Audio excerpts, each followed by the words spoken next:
and welcome to Legacy IS Academy. In today's video of our mains rapid revision series, which is specific to international relations, we will be delving into some of the important international organizations which were into news.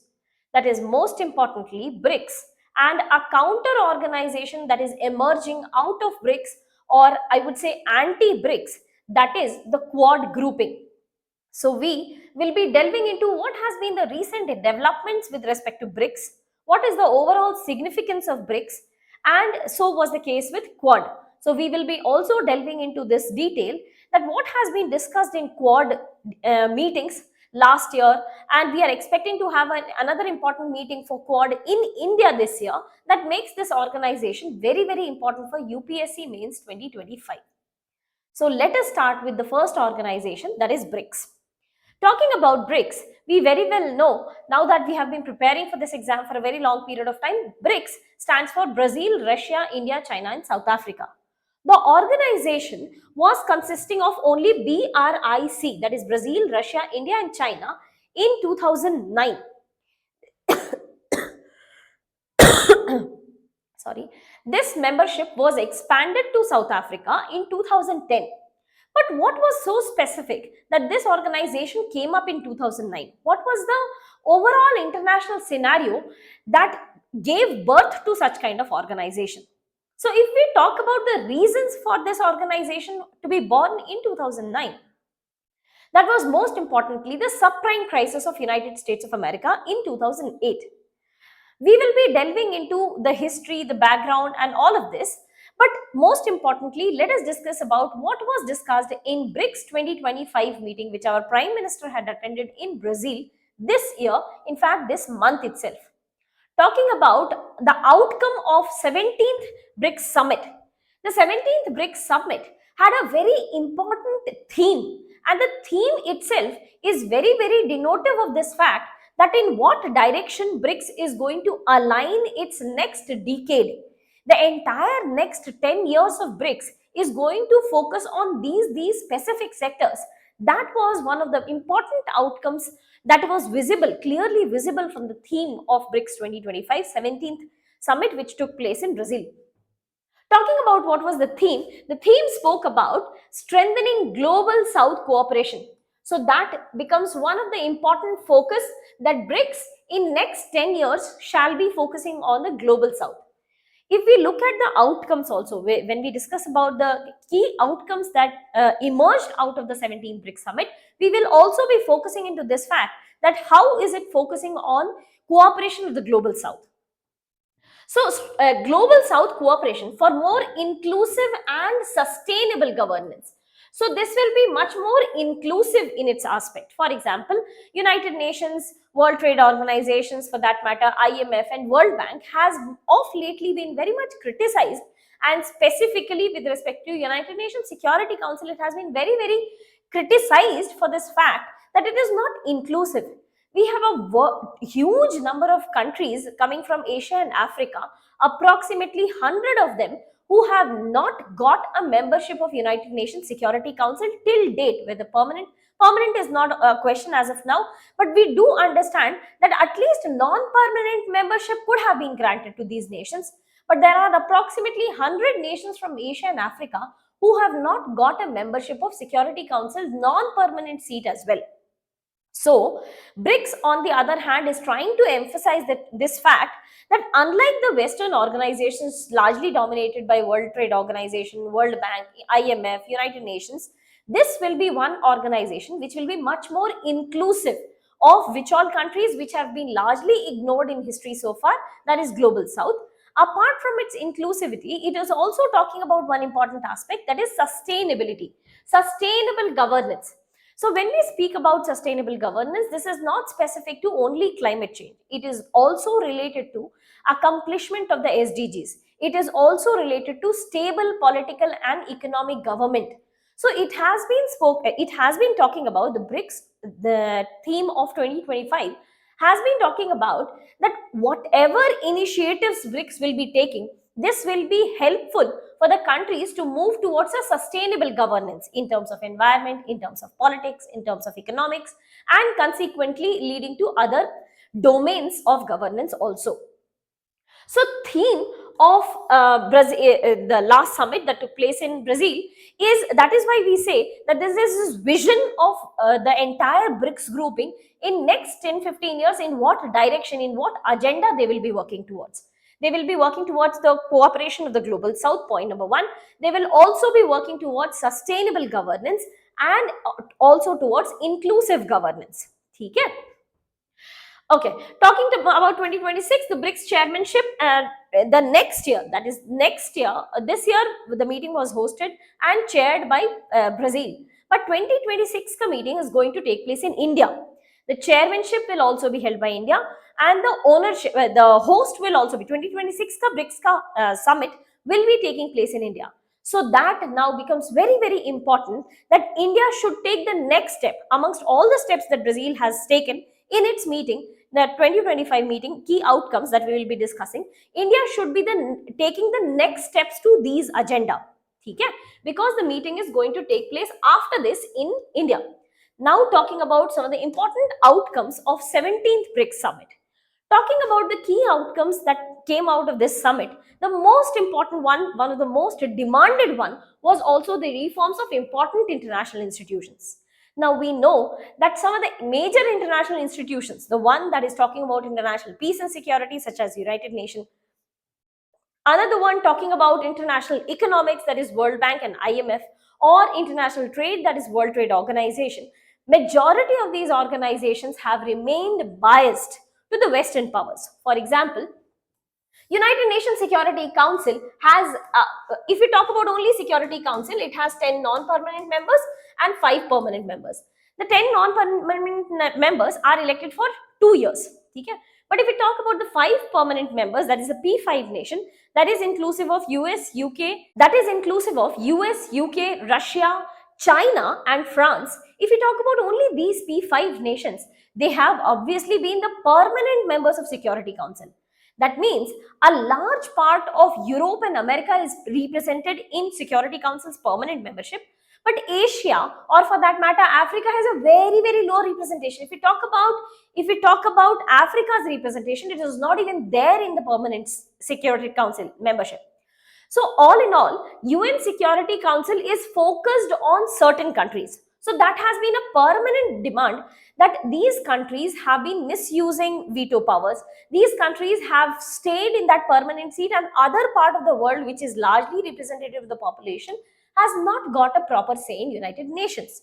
So UN Security Council and its P5 membership specifically, this needs to be reformed. Okay?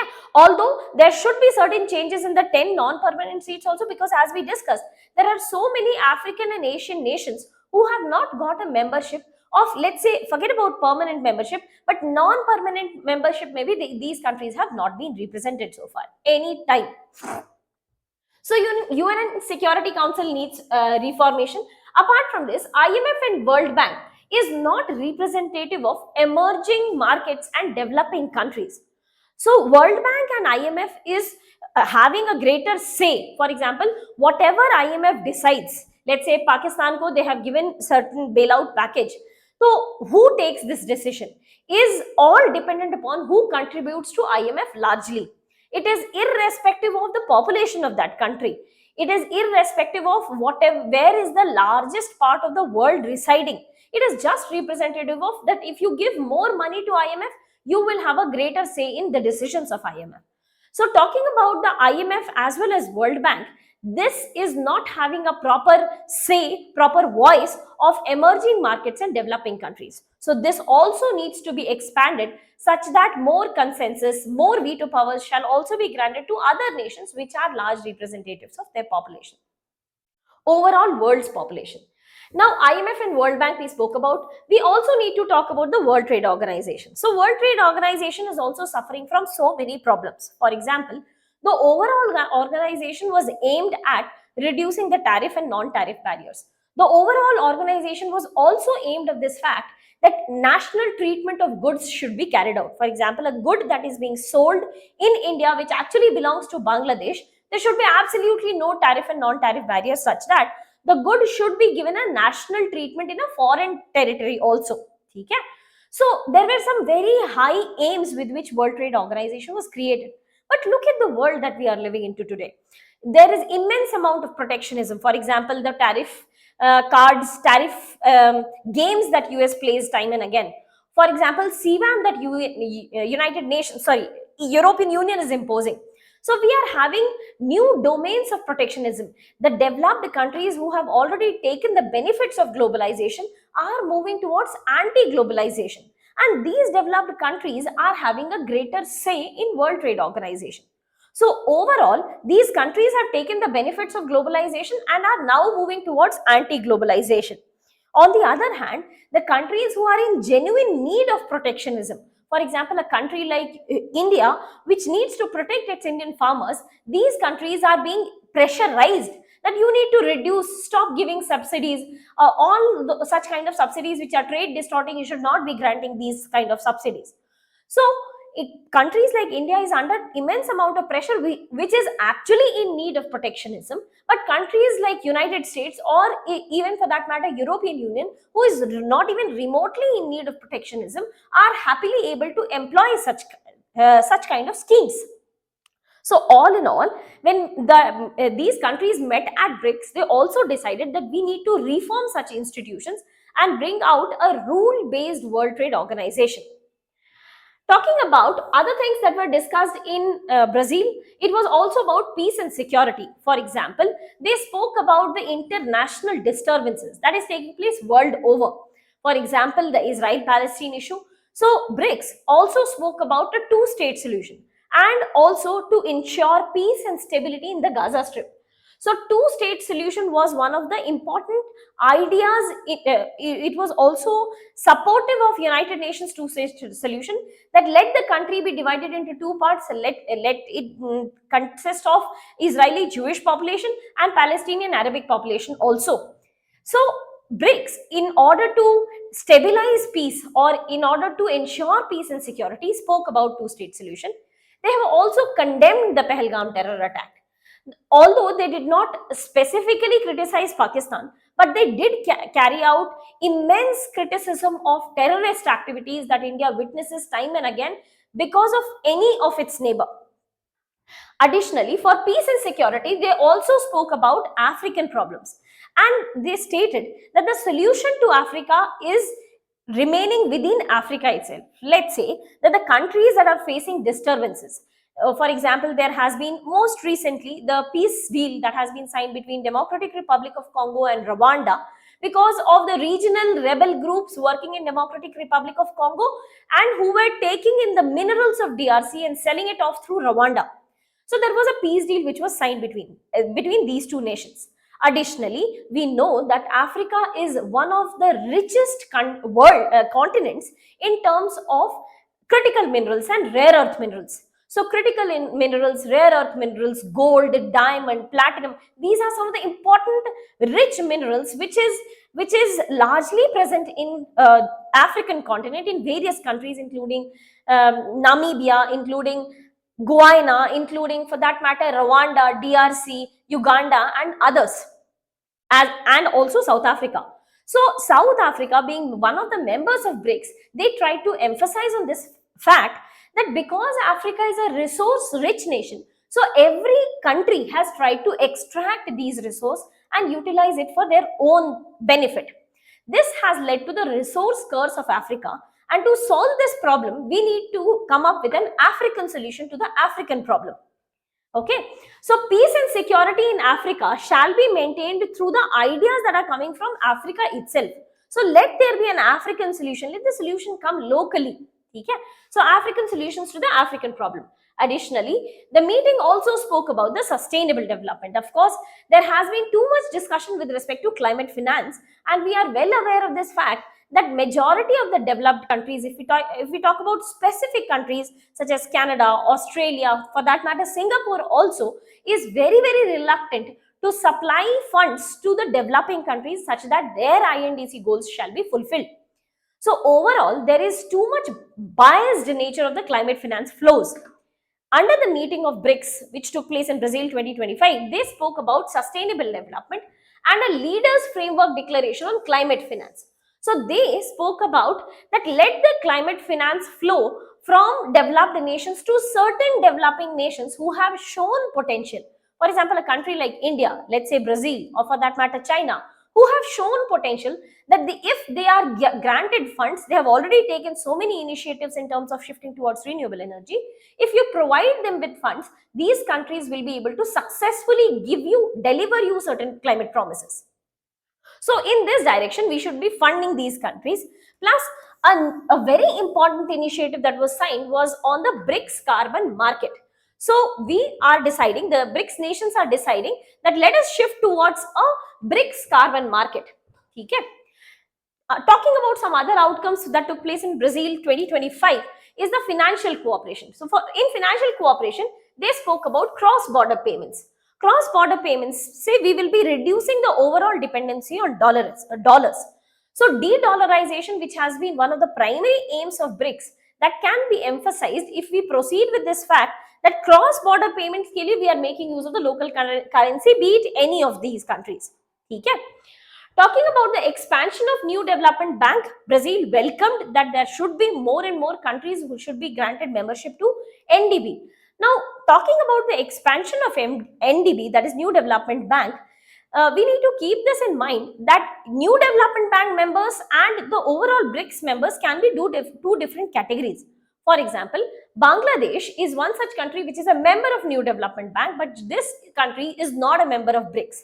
So New Development Bank can be expanded to countries which are not members of BRICS also, and Brazil has also welcomed this kind of step. Moving on to some other outcomes was the overall condemnation of CBAM, that is Carbon Border Adjustment Mechanism, which we spoke about, that this is a form of protectionism that European Union is imposing on Indian steel and Indian aluminium. Largely, India will be affected because we are one of the largest exporters of steel and aluminium to the European nations. So talking about CBAM, that this is a kind of tax that European Union will be imposing on all other countries who are selling in steel and aluminium to these countries, okay, who are carrying out a carbon leakage. Now, what do we mean by carbon leakage? Actually, when this good was being produced in the, let's say, country India, these steel and aluminium, when it was being produced in India, so they were responsible for some amount of carbon emissions. Now, when this good is being utilized in European Union, so as per UNFCCC, because the good is being utilized by European Union, so European Union should be paying the taxes, but European Union carbon taxes. So European Union says, I will not be paying the taxes because the good was manufactured in India. So let India pay the taxes. So what has European Union done? When you are selling your produce to my country, I will be putting up an import tariff of close to 30%. Close to 30%, such that I discourage your goods to be sold in my country. All in all, the idea is protectionism. They are making use of carbon related taxes just as an excuse.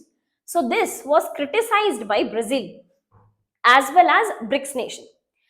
Talking about the technology and digital economy, BRICS Space Council was proposed that let the BRICS nation come up with its own space council, under which we will be carrying out space-based research. Okay. And there will also be a leader statement on global AI governance. So overall, AI-related governance, how should AI remain unbiased?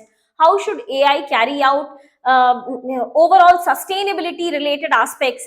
How should AI be working towards the development of the global order? These things were also discussed under BRICS summit in 2025. Then we also had BRICS partnership for elimination of socially determined diseases, and specifically it was TB. Okay? This is very important for a country like India, who is aiming to eliminate TB by 2025. BRICS has taken an initiative wherein they will be helping the countries to eliminate certain socially determined disease. TB is just one example, but then there are also examples like Kala Azar.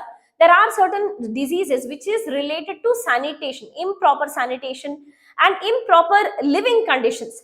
So it is lack of standard of living that has led to creation of or existence of such kind of diseases. So this needs to be brought down. Okay? So this was largely what we discussed in what was discussed in Brazil meeting of BRICS. Okay? If we talk about now a quick recap of what is BRICS and what is its aim. BRICS was born, as we discussed, in 2009 with South Africa not as a member. South Africa joined BRICS in 2010. Now, what was the primary aim for creation of this kind of grouping was the subprime crisis of 2008. Under the subprime crisis, the value of dollar was lost.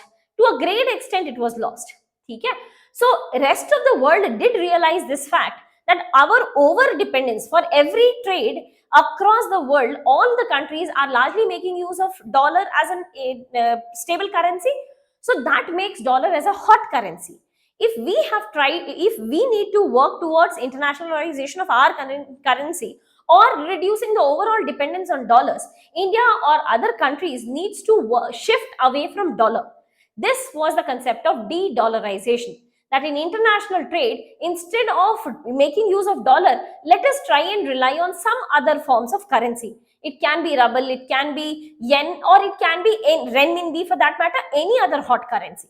So we need to shift away our focus from dollar, because dollar in 2008 has shown such kind of huge steep decline that the rest of the country, rest of the world reduced their overall reliance on dollar. So de-dollarization was born as a concept in 2009, and that led to the creation of BRICS, which was later on joined by South Africa. Now, talking about the primary aim that we understood, if we talk about one single aim with which BRICS was created, this was de-dollarization. But we also need to remember this fact that de-dollarization doesn't mean that this is a political organization or a military organization. This is a purely economic organization. So, India ke liye, the understanding of BRICS is only economics. We interpret it as the primacy that we give to internationalization of any other currency, and no alliances towards politics and no alliances towards military or security partnership. Okay? Now, talking about the current members, it initiated with BRICS but later on it was most recently joined by Indonesia, Iran, Egypt and Ethiopia.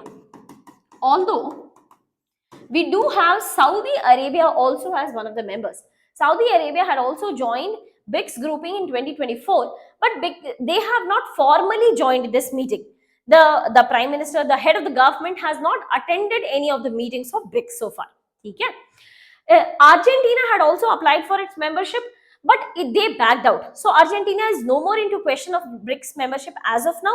Saudi Arabia does have certain chances. Okay? Talking about some of the important initiatives under BRICS, we do have contingency reserve arrangement. Contingency reserve arrangement is a money that has been kept for any kind of emergency purposes that BRICS nation might need. That can be any kind of disaster, any kind of economic crisis, any kind of crisis wherein it requires money, it can withdraw funds from CRA. Talking about another important initiative of BRICS is the New Development Bank. Both these initiatives took place in Fortaleza in 2014 itself. In the Fortaleza Declaration of 2014, CRA and NDB was developed. It was later on that we came up with BRICS Grain Exchange. BRICS Grain Exchange was primarily focused on ensuring food security amongst BRICS nations, and BRICS STI framework that was more or less related to science, technology and innovation, that BRICS nations amongst themselves will be promoting research and research outcomes will be shared between the member nations. Okay? Moving on to the significance of BRICS. 44% of the global crude oil production, if we talk about the overall significance of BRICS, now BRICS comprises of 44% of the global crude oil production. It has been a neutral space for strategic dialogue that we have seen, unlike meetings of NATO or Quad, which is largely dominated by whatever US says. Even for that matter, United Nations, IMF, World Bank is largely dominated by whatever decisions is taken by USA. BRICS is not one such organization. It also talks about inclusivity and global engagements. So as we understood that BRICS is emerging out to be the leader of the global south. And how is it able to do so? Is because it comprises of large part of the global GDP. It accounts for 35% of the global GDP and close to 45%. That is almost half of the world's population is living with BRICS nations. So that gives us the significance of BRICS. This is also one of the chart which is depicting in which direction the economics of BRICS is moving. If we talk about where we will be in period between 2030 to 35, BRICS ka GDP is going to surpass the GDP of G7 nations as well. Okay? So that is going to be one of the very significant aspect of BRICS, that not only in terms of population, in terms of the economics also it has surpassed G7 nations. But there are, of course, certain challenges with respect to this grouping. The most important challenge is it is not having a permanent seat in Secretariat. BRICS is not having a permanent seat nor a permanent Secretariat. So there is no formal annual channels through which communication and progress can be noted. It is just that every year, whenever the meeting takes place, all these documents are carried and then discussed about whatever we have promised in previous year and what is the progress this year. There is no annual checking, monitoring of whatever has been your promises and what progress has been made along those promises. That is largely because of lack of permanent seat in Secretariat. Now, there is also geopolitical contradictions because the decisions are taken on the basis of consensus. Now, if the organization takes decisions on the basis of consensus, it should be largely along the same line. At least the ideologies of the countries should be along the same line. But if we talk about the member countries, look at the member countries, it is also consisting of supporters of USA such as UAE, but it is also containing countries like which is largely an enemy of USA such as Iran. So it is very much less expected that these two countries will be coming at a consensus. Anytime it comes in contradiction with the principal aims of USA, as US has already interpreted that BRICS is one such organization which is going to collapse. So UAE in that case will be very much reluctant to take decisions against USA. So that is another major challenge. Then we have, of course, the war engagements. Because of Russia's engagement with war with Ukraine, it has led to major economic crisis other than COVID-related crisis in China as well as in India. Reduced focus on de-dollarization. Of late, if we see that the primary aim of this organization was de-dollarization, but if we see it now, we are delving into so many other intentions. For example, a new payment systems has been initiated within BRICS nation. A proposed cross-border transactional currency is being proposed. But if we talk about the primary aim of de-dollarization, so let us have a new currency which can be a replacement to dollar that has lost its value. Okay? One more challenge is if we talk about the overall BRICS, the overall GDP of the BRICS is very high, overall population representation is very high. But if we talk about the trade which is being carried out within the BRICS nation, this is a very small global percentage of 2.2% only. So intra-BRICS trade is very, very weak. Now moving on to the way forward, that's the solution. One major problem we understood for BRICS nation is that they are not able to carry out trade or make a progress of whatever their promises were. So that lack of promises, how do we resolve that problem is because you do not have a permanent seat in Secretariat, so build up a permanent seat in Secretariat. One of the solutions as a way forward can be we need to carry out institutional reforms of BRICS itself.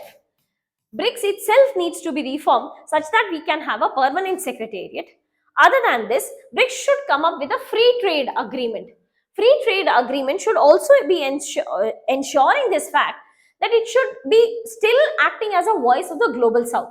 It should be more welcoming to the free trade agreement with the global south, and the tariff and non-tariff barriers for the global south nations, trade with global south nations must be reduced. That will overall increase the popularity of this organization. Moving on to the uniformity in expected reforms. For example, United Nations Security Council ke liye reform is expected. That is demanded by Brazil, Germany, for that matter, India also. But countries like China or for that matter Russia, who are having a permanent seat in Security Council, are not demanding a change in the permanent seat of Security Council. They are not expecting any change. So there is lack of uniformity in expected change with respect to these kind of international organizations. That uniformity needs to be aligned. Additionally, we also need to work towards a BRICS plus security dialogue of counter-terrorism. So when we talk about BRICS, We have not spoken about counter-terrorism related. What actions have you taken? For example, in the last BRICS meeting, they have condemned the Pahalgam attack. But counter-terrorism ke liye, what are the actions that you are taking? Are there any maritime exercises? Are there any checkpoints? Are we sharing any intelligence information? There is no such action such as this.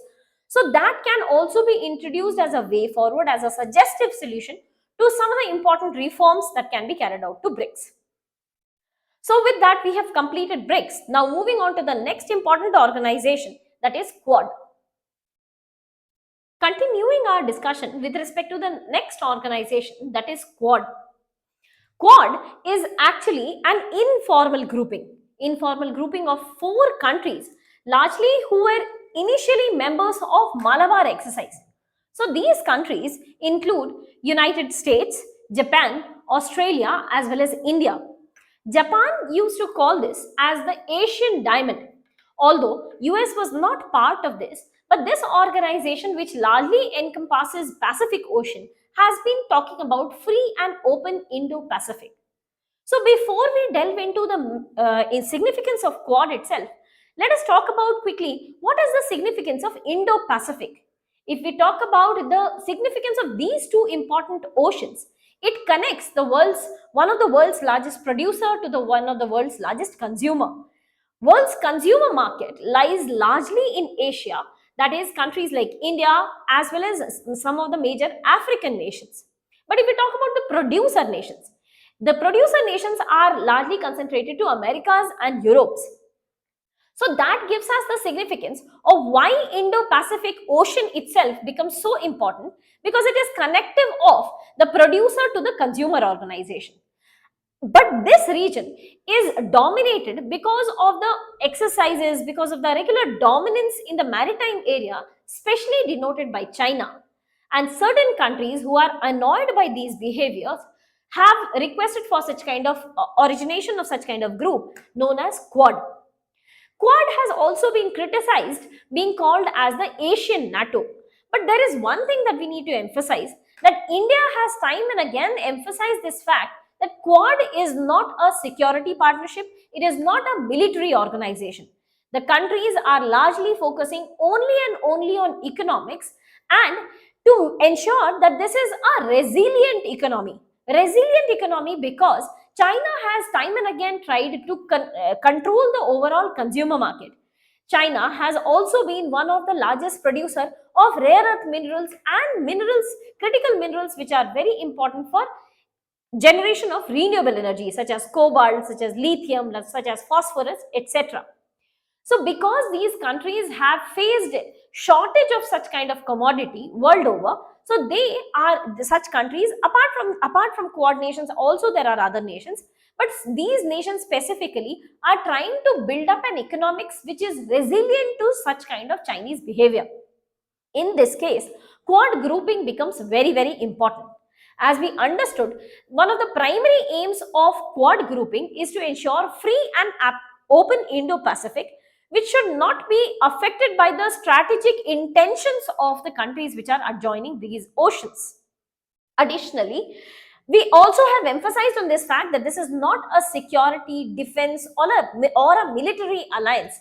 At least India, for that matter, has time and again tried to nullify this fact. Although there is a definitely military initiative exercise that is being carried out between these nations, but Malabar exercise is not part of the Quad grouping. It is also coincidentally the same countries who are participating in the Malabar exercise. Now, delving into what has been discussed in the Quad meetings, last recent Quad meetings, and the countries such as US has also proposed that the next meeting of Quad, which is going to take place in 2025, should be hosted by India. Now, before this meeting takes place, let us discuss about 2024 meetings and whatever has been discussed up to 2024 with respect to Quad. If we talk about some of the recent developments and key initiatives, they have come up with a Cancer Moonshot program. Now, what is Cancer Moonshot program?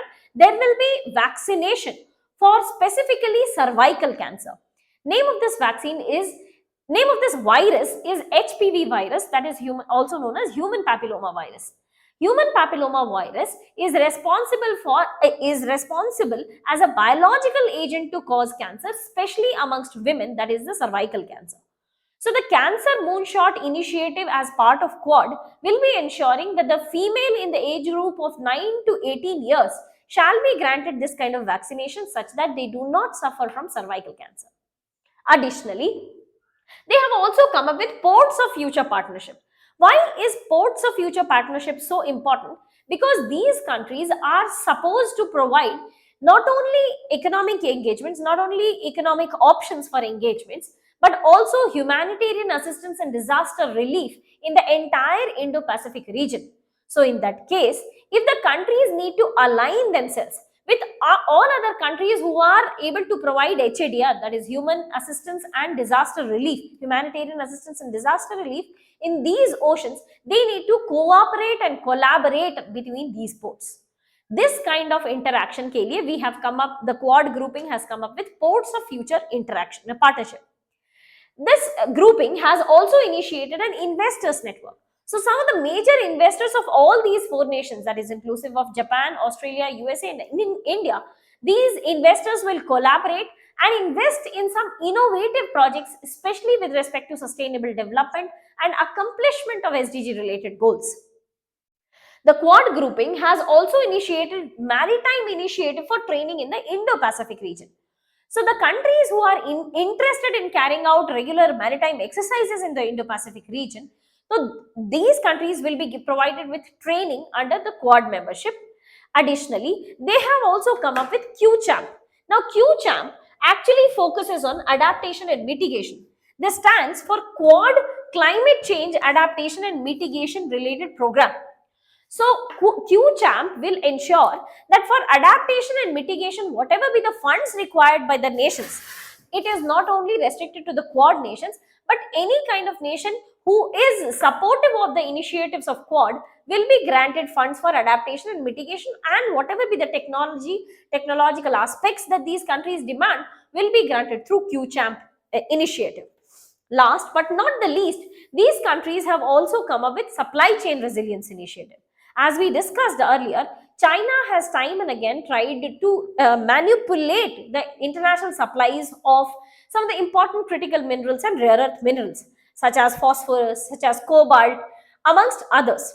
So these countries have created a grouping so as to ensure that the entire supply chain of critical minerals should be resilient to such kind of Chinese behavior.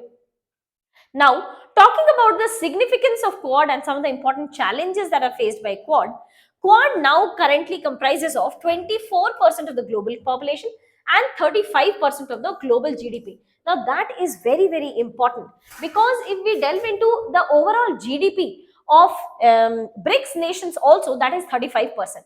This grouping, the Quad grouping, consists of only 4 nations, but that also accounts for 35% of GDP. That says that overall, economically speaking, Quad grouping itself is very, very powerful. But it is obviously not just the pure economics that should be determined, that should be used to determine the significance. It is also the population, in which BRICS definitely surpasses the Quad membership.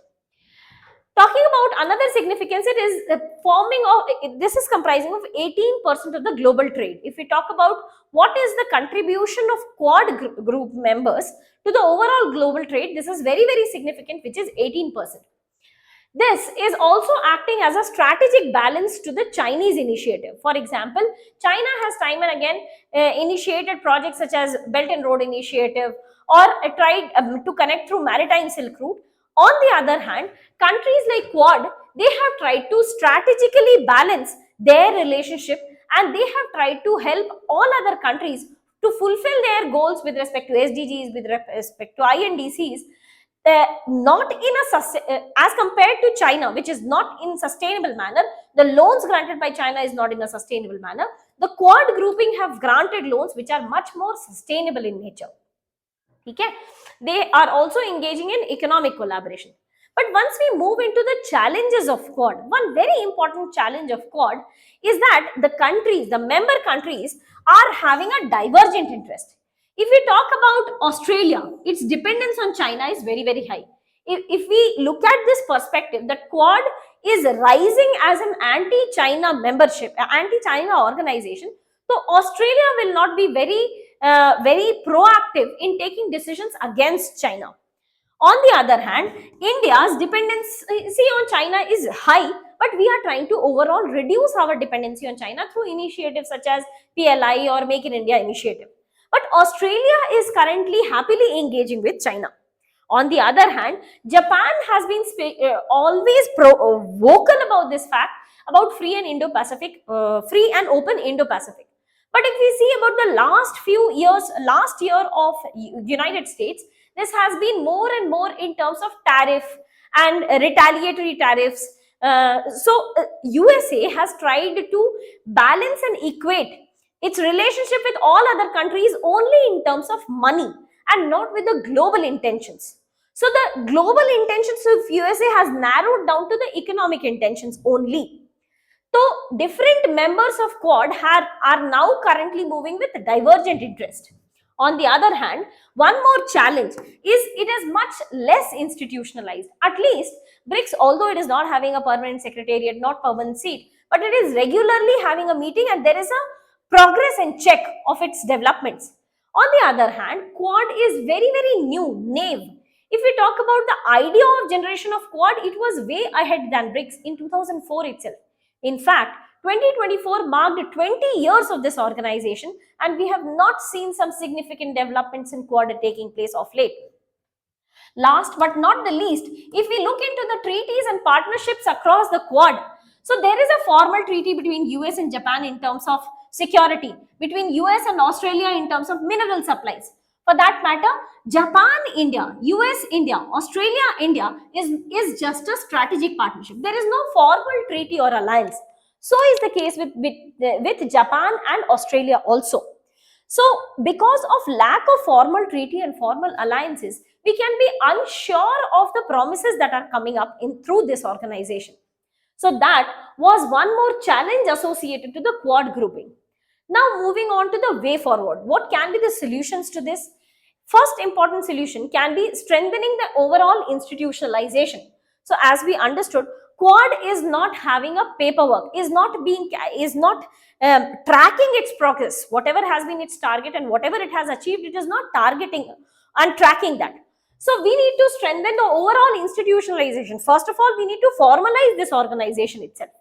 Secondly, they should also be talking about rule-based order. Now that is very important because for countries like organizations like United Nations Security Council, for that matter, World Trade Organization, IMF, World Bank, these has been such organization where the rule-based order has been largely lacking. In that case, US largely dominates this kind of organization. We need to ensure this fact that here also this should not be turning out to be just a puppet in the hands of USA. So all in all, there should be rule-based mechanism. How will Quad be progressing? There should be a formal document regarding its functioning overall. It should also refrain from military alliances, as we discussed, that the idea with which Quad was created was free and open Indo-Pacific, economic cooperation amongst these member countries. So the overall idea of Quad grouping should be largely economics. It should not be military, strategic or defense related allies, which US has tried to time and again inculcate, but India has time and again denied this fact. So that was all with respect to Quad members and its groupings, the significance, challenges, and how can we improve this overall organization. With that, we come to the end of this topic. If you have any doubt, please do let us know in the comment section below. Thank you so much and all the very best.